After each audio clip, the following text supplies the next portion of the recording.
Hi everyone, this is Sherry, aka Mothership. Hope everyone's having a great day and great night. So, this will be my third video. That includes my introduction video. And so far I had no views and no subscribers, but I'm still hoping and believing because I really, would like to get a nice little community going. So anyway, I was thinking about what I should talk about tonight. And then I thought, I think I'm going to talk about Sarah tonight for the most part. Some things from when she was born and when she was younger. If you haven't watched any of my other videos, Sarah is 29 years old. She wasn't even supposed to live. Like, once she was born, she wasn't even supposed to take a breath. She was born deaf-blind. She had an arachnoid cyst in her brain. Her arms, legs, hands, feet, fingers, toes, all severely deformed. So that's my little daughter, Sarah, which is all grown up. She's a beautiful, beautiful young woman now. So anyway, I wanted to talk about, after, we already knew she was profoundly deaf, and then, doctor, by the time she's about, 2.5 weeks, 3.5 weeks, I'm not even sure exact, but, then that she was, completely blind. So, anyway, when she was about 2 months old, about 2 months old, the doctors wanted to make her a 4-limb amputee patient. So they wanted to cut off both of her hands and both of her feet. And, back then, I don't know what the infection rate is nowadays, for amputations, but back then it was about 60-40, 60% infection, 40% not infection. And Sarah already had a very low immune system. And at that point, I was just glad to have her, that she was still alive. And, the infection rate really had me pretty much against the amputations because somehow inside of me I really felt like she wouldn't have made it. Like, once she would have got the amputations, that I felt strongly that she would probably end up with an infection and not make it. And I already had to, pick out a casket for her funeral clothes for her, and everything else before she was even born. And I, as a mom, wasn't really ready, I guess, to put her in that situation, when it really wasn't like an emergency of some sorts. So basically, we had lots of visits with the orthopedics, the amputee clinic, and all that. I mean, that went on for over a year, maybe even 2 years. But anyway, this is to start since she was 2 months old and getting a little older. And anyway, I pretty much always gave them the same opinion that I had, and my answer was, no. I'm glad to have her here. I'm very uncomfortable with the infection rate, especially considering her immune system. And also, I just want to wait, and I'll let it be her decision. No matter what age she is, if she decides that she wants to have her limbs amputated, then, I'll support her 100%. And if she decides she doesn't, I'll support her 100% either way. But for me, with all the things that, happened to start with and are now, I really felt strong that should be her decision to make. And, and I know every child is different and every parent is different. And, you know, I'm sure we went through some of the same types of things, but I'm sure we also went through many different types of things. And, anyway, I'm not trying to debate whether a parent should have their child's limbs amputated or not, because this is really not what my channel is about, and it's really not what I feel inside of me. I'm just trying to say, for me, the things I went through with my pregnancy and with her and with the infection rate and everything, I feel strongly that I did make the right decision for her. I mean, she's 29. She could have had her hands and feet and everything amputated anytime, she would have wanted to. But, she's so far loves her hands and feet and, has no anything inside of her, that she really wants to get amputated. So, again, I'm not debating and saying, like a parent's wrong for doing that, or, that's really not what I'm trying to say. I'm just trying to say, for me and my daughter and the things I went through and the things she went through, this is what I had decided. And, again, I'm glad I did. So anyway, after many, many, many, many appointments, I really felt like the doctors weren't listening to me, because every time we had an appointment with the orthopedics and the amputee clinic and everything, it was always the same thing. They want to amputate all 4 limbs, and, they think she would do better with prosthetics than what she'll ever be able to do. But, she was still young and still a baby, and for me, I'd even tell the doctors, like, but we don't even know what she'll be able to do and what she won't be able to do. For me, let's see what she can do, and go from there. So anyway, after that went on for, a very long period of time, went to another orthopedic, and she had many, many other specialists that we had to see too. I mean, the cardiologist, neurologist, neurosurgeon, like all of that. Just she had many specialists, as well as my other daughter did. A lot of times we would even make appointments for both of them, with the same neurologist, the same neurosurgeon, same cardiologist, so we can have the appointments, like in the same day. It would still take up the whole day, of course. But, we would get both of their appointments, kind of like out of the way for that month or whatever, together. So, I mean, that kind of worked out okay too. So, anyway, I guess I can honestly just say I was really kind of getting fed up with the orthopedics and the amputee clinic, because, again, I just felt like they're not listening to a word I say. It's like they could just care less. Like, they're reading out of a book and trying to say what's best for my daughter. And, for whatever reason, I just really started getting upset, really started getting kind of mad at them. And, anyway, the one appointment that we went to, they're like, okay, well, we can either do option A or we could do option B. The same thing they pretty much said at every appointment. But they're like, option A, we can amputate both of her hands and then wait a while, a little bit down the road, and then amputate both of her feet. And that was probably actually the first time that they did the A and B, because their other A's and B's were kind of the same, but they were always like with the 4 limbs.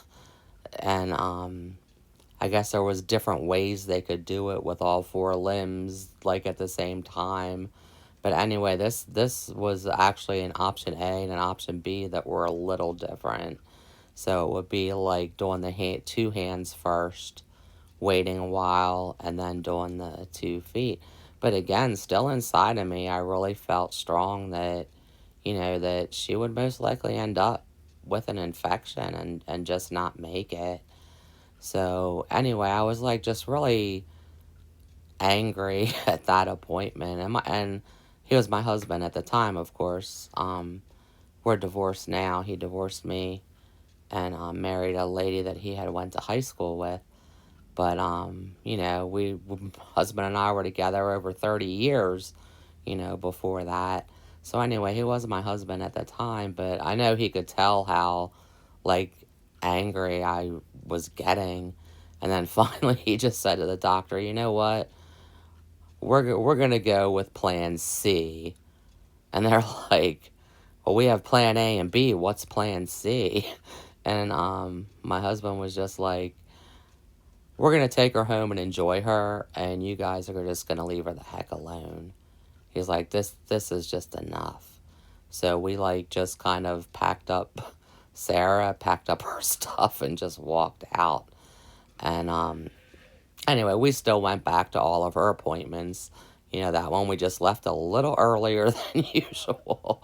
But yeah, I mean, we still went back to all the orthopedics, all the amputee clinics and everything. And anyway, make a long story short, you know, I can tell you after like over a year and a half, possibly even 2 years, the doctors there actually ended up even apologizing to me because, Sarah was able to do stuff. I mean, she was able to get around, she was able to crawl, she was able to sit up, she was able to start, like picking things up and, grant you, she was deaf blind and stuff, but I'm telling you that my daughter, Sarah, was just so intelligent and just, you know, I didn't stop her from things either. A lot of things I made her do on her own, had to help her to start with, to learn to pick something up because she couldn't see it or couldn't hear it, but she could smell it because she had this awesome sense of smell, and I taught her, like, how to feel around for something. And anyway, make a long story short, they ended up apologizing because they were just like, you were right every time you said we read the books and we're going by the books because really that's what we do as doctors. And she said, but I have to tell you, I'm so sorry that we all pushed you the way that we did because it took us a long time to realize that Sarah doesn't go by the books. She never did, and she probably never will. So, that was kind of nice that I felt like at least they must have heard me somewhere along the line there, And really, Sarah doesn't go by the books, and really, she never did. And she is just such an amazing, amazing young woman. And, I can tell you this one time, and this is when she was still a baby. I was shopping at Kmart, and with my daughter Shirley's wheelchair, Sarah stayed very small when she was little. Once she hit 17 pounds, like she didn't grow for the longest time. So when she was like 3.5, 4 years old, she could still be in like the original car seat, like the car seats that you just pop out. They have the handle, there are, you can rock them like a rocking chair. So anyway, with Shirley's wheelchair, I could put the handle of the car seat right over top, and then her thing would be balanced right there. So I could push the two of them because it was kind of hard to push two, like two wheelchairs or even a wheelchair and a stroller and then try to push a cart. Like that, I only have two hands, two arms. So, that was like pretty impossible. So, anyway, so I would always hook Sarah onto Shirley's wheelchair until she got bigger. But like I said, she stayed 17 pounds for the longest time. And she still looked like a baby. I mean, she looked like a little baby for many years. But anyway, So the one time we were at Kmart, and then after we were done shopping, we came out, and there was this guy standing there, and he's like, wait a minute. He's like, I have to talk to you. He's like, I noticed your baby's hands, and I was like, yeah, and I uncurled her hands, and because her hands were still kind of curled. But anyway, so like I uncurled her hands, and he saw her fingers and all that kind of stuff and everything. And I was like, yeah, I said, and I did tell him right away. I'm like, this little baby here was supposed to die at birth. I said, and she's still alive, and she's doing good. And I'm like, they wanted me to, they're still like pushing me to amputate her, like amputate her hands and her feet and stuff. But I'm not, I just really don't want to do that because of especially because of the infection rate. But and he's like, wait, listen. He's like, you definitely made the right decision with her. He goes, let me show you something. And here, and again, like I hardly ever notice things with people, and yeah, that's hard to explain. But if you heard some of the things, you would just be like, wow, this woman is like a nutcase. How couldn't she have noticed that?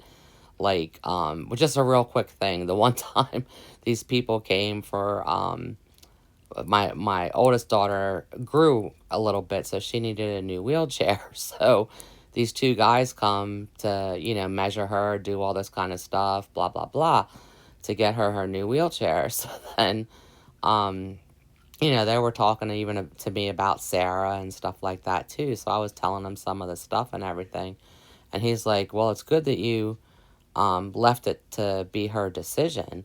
And he said, he said, I wish my parents would have did that for me, but they didn't. So now I'm looking at this guy like, what do you mean? So I'm like, well, what, do you have like a prosthetic ear or what? And he's like, what? And both the guys like look at each other. They started like laughing, and they looked at me, and they're like, you're for real? And I'm like, well, yeah. I'm like, did you have your ear amputated, or like, what are you talking about? And he just looked at me and he goes, Sherry, you literally shook my stump. And I'm like, what do you mean? And he pulled his arm up, and he just had a stump arm, like no prosthetic on or anything. So I was just like, oh, okay. I said, I have to be honest with you. When I shook your hand, I shook a hand.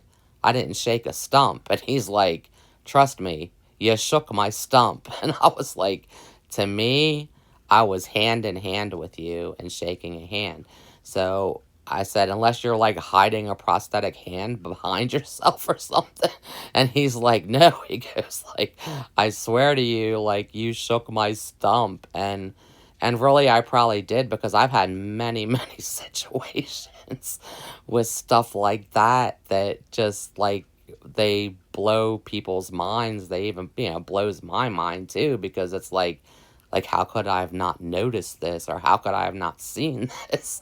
So anyway, that was just one quick story to let you guys know how, a lot of stuff I just don't see. Like my one friend was making fun of me because she's kind of like the same way. She's like, we could see if somebody like was robbing a store that we're in, and then the cops will be getting like the description, and we'll be like, oh, it was a tall guy about 6'5", and he ran out of the store real fast after he robbed it, and this and that. And she's like, then the cops will be saying like, everybody else gave us a description of a guy with a missing leg and a missing arm and had a gun attached like to his crutches. Anyway, that's just good. And I can laugh about this kind of stuff because really this has happened to me like so many times throughout my life, and it's just crazy. So anyway, I did evidently shake that guy's stump. And honestly, guys, to me, he had a hand.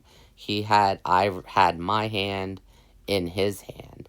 So that must be like some kind of spiritual type thing or something, because I really can't explain it.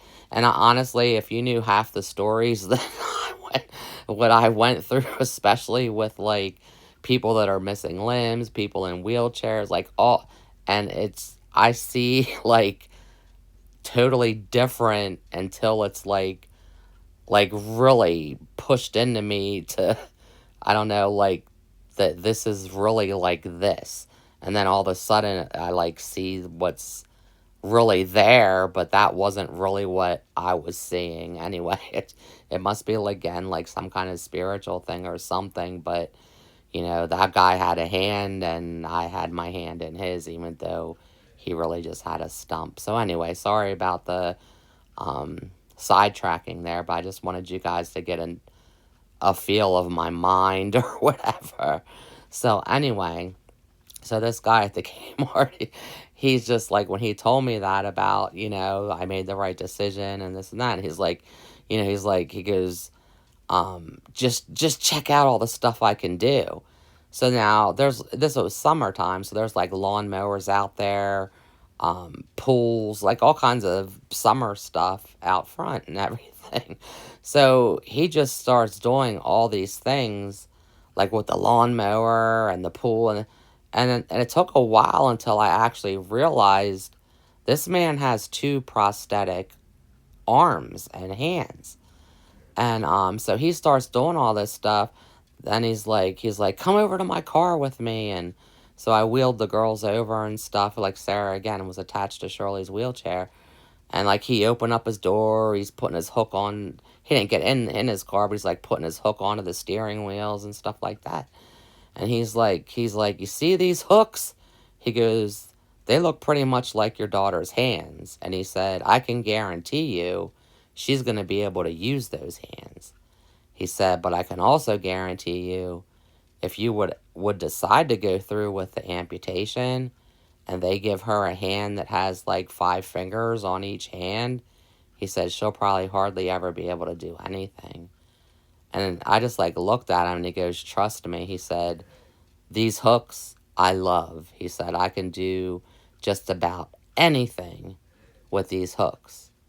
And he said, I also have 2 prosthetic hands at home that look like a real arm and a real hand with 5 fingers on each. And he said, I can barely do anything with those.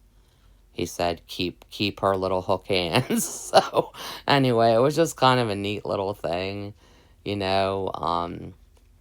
I guess, I don't know, I guess it kind of made me feel like it was like some kind of confirmation, like that, you know, it's okay and good that I'm waiting and that I waited. And again, you know, I was just really scared too for her with the infection rate and stuff. So anyway, that's kind of what I wanted to talk about tonight. I don't know why, but that's what I decided to. I mean, like where I live, it's like after 1 in the morning right now. But anyway, you know,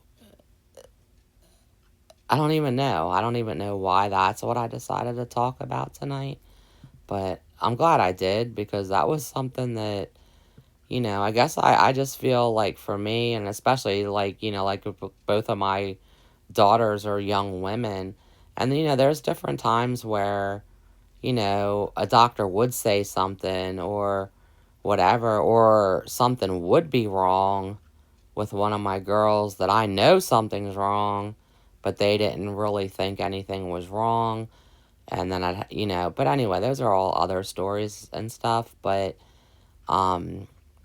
yeah, so for me, like, I really, and I, you know, we go to the doctors and whatever, but, you know, with Sarah, it's really hard too, because there's nobody else on this planet for the doctors to even compare her to. So when they're reading their books and they were trying to go by the books, like Sarah, even though she's genetically perfect, you know, she's marked as a normal female, but she has an unknown syndrome, and nobody else on this planet has whatever she has. So I always felt like for them to try to compare her to like regular normal human beings or whatever, just because she's genetically normal, you know, her body's really not. So, you know, I always kind of had a little bit of a problem with that, because, you know, Sarah really beat the odds in so many ways. And she definitely beat all the books, that's for sure. So, anyway, I guess that's what I just wanted to talk about tonight. And, and if any of you guys are amputees or a parent that, your child's an amputee or whatever, again, I wasn't trying to debate anything. So, in the comments, please don't, you have no reason to have to, whatever, debate it or stick up for yourself or, whatever. I mean, really has nothing to do with that. But, I guess that's just really what I wanted to talk about tonight. And if you are an amputee or, again, have a child that's an amputee or whatever, I mean, put it in the comments. I'm still waiting to read comments and stuff, but I really had no viewers yet on my channel here. So, and no subscribers and stuff, but I'm still hoping to. And, I'll probably just every so often, make another video. And eventually I'll be putting, like, regular videos on and stuff, too. But, yeah, so I guess that's about it for now. For whatever reason, I wanted to tell that story. And, yeah, anyway. Alright, well, I guess I'll get going for now. And, again, thank you guys for coming to my channel. And, have a great day, have a great night, and hopefully I'll make another video soon. And thanks again, guys. I appreciate you all coming. Alright, have a good one. Bye.